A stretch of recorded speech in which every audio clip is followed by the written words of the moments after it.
ಅಡ್ಡ ಬೀಳುತ್ತಾ ಇದ್ದಾನೆ. ಏನ್ ಮಾಡ್ತಾ ಇದ್ದಾನೆ? ದೇವರಿಗೆ ಅಡ್ಡ ಬೀಳುತ್ತದೆ. ಅಡ್ಡ ಬಿದ್ದ ಕಾರಣ ಏನ್ ಗೊತ್ತಾ, ನಮ್ಮ ಹೊಟ್ಟೆಯಲ್ಲಿ ಕೂಸು ಏನಾಗ್ತಿದೆ ನೋಡು, ಅದೇನ್ ಮಾಡ್ತದೆ? ನಮಸ್ಕಾರ. ಅಲ್ಲೇಲುಯ್ಯ. ಇದಕ್ಕೆ ಸ್ತೋತ್ರ ಹೇಳಬೇಕು. ನಿಮ್ಮೊಳಗಡೆ ಯಾರಿದ್ದಾರೆ? ಎಷ್ಟು ಇದ್ದಾರಾ? ಇದ್ದಾರೆ ನಿಮ್ಮಲ್ಲಿ? ಇದ್ದಾರಾ? ನಮ್ಮೊಳಗಡೆ ಇದ್ದಾರೆ. ಯಾರಿಗೆ ಹೇಳೋ ಸ್ತೋತ್ರ? ನಾವು ನಿಮ್ಮಲ್ಲಿ. ಆಮೇನ್. ಹಲ್ಲೆಲೂಯಾ. ವಾಕ್ಯಕ್ಕೆ ಹೋಗೋಣವಾ?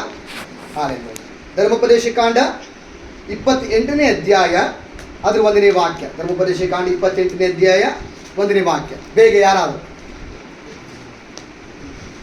ಧರ್ಮೋಪದೇಶ ಕಾಂಡ 28ನೇ 1ನೇ ವಾಕ್ಯ ಒಟ್ಟಂತ ತೆಗಿಬೇಕು.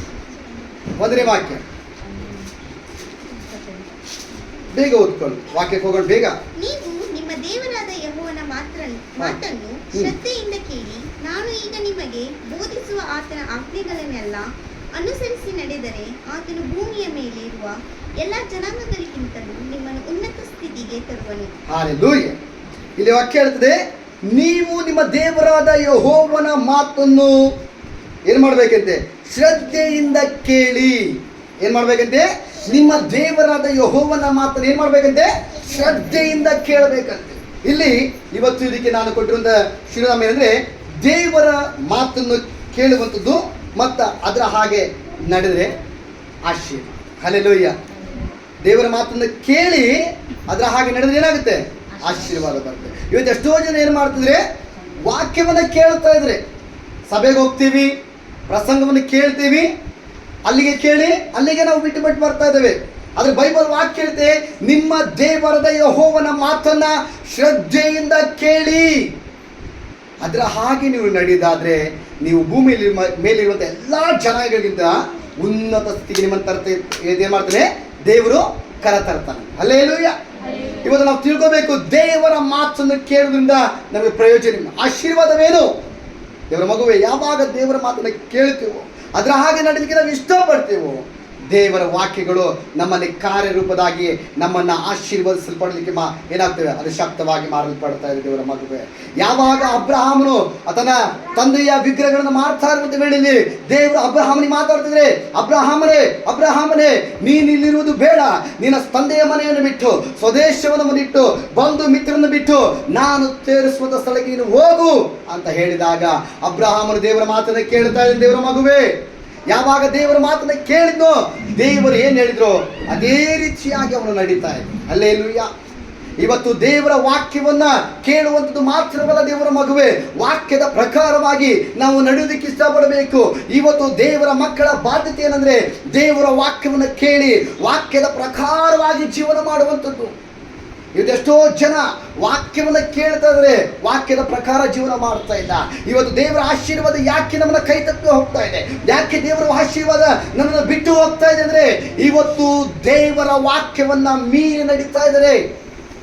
ಬೈಬಲ್ ವಾಕ್ಯ ಹೇಳ್ತೆ, ನಾನು ನಿನ್ನಲ್ಲಿಯೂ ನನ್ನ ವಾಕ್ಯಗಳು ನಿಮ್ಮಲ್ಲಿ ಇದ್ರೆ ಏನು ಬೇಕಾದ್ರೂ ಬೇಡಿಕೋ. ನಾವು ವಾಕ್ಯವನ್ನು ಕೇಳೋದು ಮಾತ್ರವಲ್ಲ, ವಾಕ್ಯದ ಪ್ರಕಾರವಾಗಿ ನಮ್ಮೊಳಗೆ ಇಟ್ಟುಕೊಂಡು ನಡೀಲಿಕ್ಕೆ ನಾವು ಮುಂದೆ ಸಾಗಬೇಕು. ಯಾವಾಗ ಒಬ್ಬ ವ್ಯಕ್ತಿ ದೇವರ ವಾಕ್ಯವನ್ನು ಕೇಳಿ ವಾಕ್ಯದ ಪ್ರಕಾರವಾಗಿ ನಡೀಲಿಕ್ಕೆ ಇದ್ದವನು ಸಾಕ್ತಾನೋ, ಅವನ ಜೀವನವನ್ನು ನಡೆಸ್ತಾನೋ, ಆವಾಗ ಸ್ತೋತ್ರ, ಅವನ ಜೀವನ ಆಶೀರ್ವಾದಕರವಾಗಿ ಮಾರಲ್ಪಡುತ್ತೆ. ಅವನ ಜೀವನ ದೇವರ ಕೃಪೆಯನ್ನು ತುಂಬಿ ನಡೀತದೆ. ಅವನ ಜೀವನ ಸ್ತೋತ್ರ ಅನೇಕರ ಮುಂದೆ ಅವನ ತಲೆ ಎತ್ತಿ ನಡೆಸಲಿಕ್ಕೆ ದೇವರು ಶಕ್ತನಾಗಿದ್ದ. ಆಮೇನ್. ಹಲ್ಲೆಲೂಯಾ. ಹಲ್ಲೆಲೂಯಾ. ಯೋಸೇಫನು ಏನು ಮಾಡ್ತಾನೆ? ಅವನ ಚಿಕ್ಕ ವಯಸ್ಸಲ್ಲಿ ಅವನೊಂದು ಕನಸು ಬಿತ್ತು. ಆ ಕನಸಿನ ಅರ್ಥ ಹೇಳಿದಾಗ ಅವ್ರ ಅಣ್ಣಂದ್ರೆ ಅವನನ್ನು ಏನು ಮಾಡ್ತಾರೆ? ಒಂದು ಹಳ್ಳದಲ್ಲಿ ಇಡ್ತಾರೆ. ಆಮೇಲೆ ಅಮಾಲೇಕರು ತೆಗೆದುಕೊಂಡು ಹೋಗಿ ಏನು ಮಾಡಿದ್ರು? ಐಗುಪ್ತಕ್ಕೆ ಮಾರಿದ್ರು. ಅಲ್ಲಿ ಒಂದು ಘಟನೆ ನಡೆದು ಅವನು ಜೈಲಿಗೆ ಹೋಗ್ತಾ ಇದ್ದಾನೆ. ದೇವರ ಮಗುವೆ, ಅಲ್ಲಿ ಹೋದ್ರೂ ಕೂಡ ಅವನು ವಾಕ್ಯವನ್ನು ಬಿಟ್ಟು ನಡೀತಾ ಇಲ್ಲ. ದೇವರ ಮಾತನ್ನು ಅವನು ಬಿಟ್ಟು ನಡೀತಾ ಇಲ್ಲ.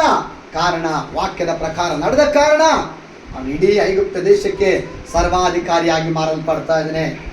ಬೈಬಲ್ ವಾಕ್ಯ ಹೇಳುತ್ತೆ, ನೀವು ನಿಮ್ಮ ದೇವರ ಯೆಹೋವನ ಮಾತನ್ನು ಶ್ರದ್ಧೆಯಿಂದ ಕೇಳಿ, ನಾನು ಈಗ ನಿಮಗೆ ಬೋಧಿಸುವ ಆಜ್ಞೆಗಳನ್ನು ಅನುಸರಿಸಿ ನಡೆದರೆ ಆದ್ರೆ ಭೂಮಿ ಮೇಲೆ ಎಲ್ಲ ಜನಾಂಗಗಳಿದ್ದರು ನಿಮ್ಮನ್ನು ಉನ್ನತ ಸ್ಥಿತಿಗೆ ತರ್ತಾರೆ. ಇವತ್ತು ದೇವರ ವಾಕ್ಯವನ್ನು ಕೇಳಿದಾಗ ಅದ್ರ ಹಾಗೆ ನಮ್ಮನ್ನು ನಡೀಬೇಕಾದ್ರೆ ಅನೇಕರ ಮುಂದೆ ದೇವರು ನಮ್ಮನ್ನು ನಡೆಸ್ತಾರೆ. ಅನೇಕರು ಹೇಳ್ತಾರೆ, ಇವ್ರಿಗೇನು ಇಲ್ಲ, ಇವನು ಉದ್ಧಾರ ಆಗಲ್ಲ, ಇವನು ಹಿಂಗೆ ಅಂತ ಅನೇಕರು ಮಾತಾಡ್ಬೋದು. ಆದರೆ ದೇವರ ವಾಕ್ಯವನ್ನು ಕೇಳಿದಾಗ, ದೇವರ ವಾಕ್ಯದ ಪ್ರಕಾರ ನಾವು ಜೀವನ ಮಾಡಿದಾಗ ದೇವರ ವಾಕ್ಯ ನನ್ನ ಒಳಗೆ ಕಾರ್ಯವಾಗಿ ನನ್ನನ್ನು ಆಶೀರ್ವಾದ ಮಾಡಲಿಕ್ಕೆ ಪ್ರಾರಂಭವಾಗಿ. ಆಮೇಲೆ ನೋಡ್ರಿ, ಅಬ್ರಹಾಮನ ದೇವರ ಮಾತನ್ನು ಕೇಳಿ ಹೊರಟ ಕಾರಣ ಎಲ್ಲೆಲ್ಲಿ ಹೋಗ್ತಾ ಇದ್ದಾನೆ ದೇವರನ್ನ ಮಹಿಮೆ ಪಡಿಸ್ತಾ ಇದ್ದಾನೆ.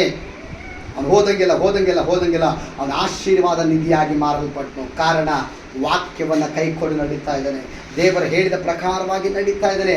ಆದ ಕಾರಣ ಅವನ ಆಶೀರ್ವಾದ ನಿಧಿಯಾಗಿ ಮಾರಲ್ಪಡ್ತಾ ಇದ್ದಾನೆ ದೇವರ ಮದುವೆ. ಇವತ್ತು ನಮಗೂ ನಿಮಗೂ ದೇವರ ವಾಕ್ಯ ಇರುತ್ತೆ.